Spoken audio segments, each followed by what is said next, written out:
नमस्कार दोस्तों। आज हम बात करेंगे मुंबई की उस जगह के बारे में जिसका नाम पूरी दुनिया में मशहूर है, धारावी। जब भी धारावी का नाम लिया जाता है, लोगों के मन में छोटी-छोटी झोपड़ियां, संकरी गलियां और भारी जनसंख्या की तस्वीर उभरती है। लेकिन धारावी की कहानी सिर्फ गरीबी की नहीं, बल्कि मेहनत, उद्यमिता और जीवटता की भी है। धारावी मुंबई के मध्य भाग में स्थित है। इसका क्षेत्रफल लगभग 2.1 से 2.5 वर्ग किलोमीटर माना जाता है, लेकिन इस छोटे से क्षेत्र में लाखों लोग रहते हैं। यही कारण है कि इसे दुनिया के सबसे घनी आबादी वाले क्षेत्रों में गिना जाता है। धारावी का इतिहास 19वीं सदी के अंत तक यह इलाका दलदली जमीन और मछुआरों की बस्ती हुआ करता था। समय के साथ भारत के अलग-अलग राज्यों से लोग रोजगार की तलाश में मुंबई आए। कम आय वाले मजदूरों और कारीगरों ने धारावी में बसना शुरू किया। धीरे धीरे यहाँ चमड़ा उद्योग, मिट्टी के बर्तन बनाने वाले कुम्हार, दर्जी, छोटे व्यापारी और मजदूर बस गए। देखते ही देखते धारावी एक विशाल श्रमिक और औद्योगिक क्षेत्र बन गया। धारावी की आबादी धारावी की जनसंख्या को लेकर अलग-अलग अनुमान हैं। माना जाता है कि यहाँ कई लाख लोग रहते हैं। आबादी इतनी घनी है कि कई जगहों पर परिवार बहुत छोटे कमरों में रहने को मजबूर हैं। एक कमरे में कई सदस्यों का रहना आम बात है। इसके बावजूद यहाँ के लोग अपने बच्चों की शिक्षा और बेहतर भविष्य के लिए लगातार मेहनत करते हैं। बहुत से लोग यह सोचते हैं कि धारावी केवल झुग्गी बस्ती है, लेकिन वास्तव में यह एक बड़ा आर्थिक केंद्र भी है। यहाँ हजारों छोटे उद्योग चलते हैं, जिनमें शामिल हैं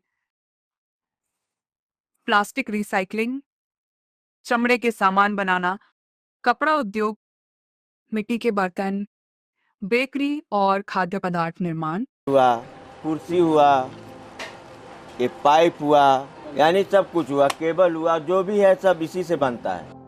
यहाँ से सोना से चांदी तक, मिट्टी से बर्तन तक, सब कुछ यहाँ धारावी में बनता है। धातु और हस्तशिल्प उद्योग। धारावी में बनने वाले कई उत्पाद भारत के विभिन्न राज्यों और विदेशों तक भेजे जाते हैं। धारावी की गलियां बहुत संकरी हैं। कई जगहों पर दो लोगों का साथ साथ चलना भी मुश्किल होता है। इन गलियों के दोनों ओर घर, दुकानें और छोटे कारखाने मौजूद हैं। यही गलियां धारावी की पहचान भी हैं। यहाँ सुबह से देर रात तक काम चलता रहता है और जीवन कभी रुकता नहीं दिखाई देता। धारावी को कई फिल्मों और डॉक्यूमेंट्री में दिखाया गया है। विशेष रूप से स्लम डॉग मिलियनेयर ने दुनिया भर के लोगों का ध्यान इस क्षेत्र की ओर आकर्षित किया। इसके अलावा गुली बॉय जैसी फिल्मों ने मुंबई की बस्तियों से निकलने वाले युवाओं के सपनों और संघर्षों को दर्शाया। पुनर्विकास परियोजना। धारावी के पुनर्विकास की योजना कई वर्षों से चर्चा में है।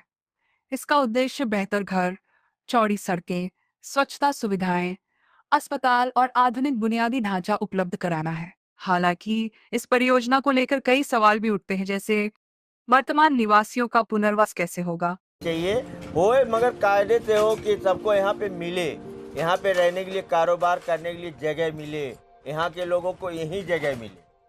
छोटे उद्योगों का क्या होगा? स्थानीय लोगों के रोजगार पर क्या प्रभाव पड़ेगा? इन विषयों पर सरकार, विशेषज्ञों और स्थानीय निवासियों के बीच लगातार चर्चा चलती रहती है। धारावी केवल एक झुग्गी बस्ती नहीं है। ये लाखों लोगों के सपनों, संघर्षों और मेहनत की कहानी है। यहाँ चुनौतियां हैं, लेकिन साथ ही आत्मनिर्भरता, उद्यमिता और जीवटता के असंख्य उदाहरण भी हैं। मुंबई की चमक दमक के पीछे अगर किसी जगह ने सबसे अधिक मेहनत और संघर्ष की कहानी लिखी है, तो उनमें धारावी का नाम सबसे ऊपर आता है।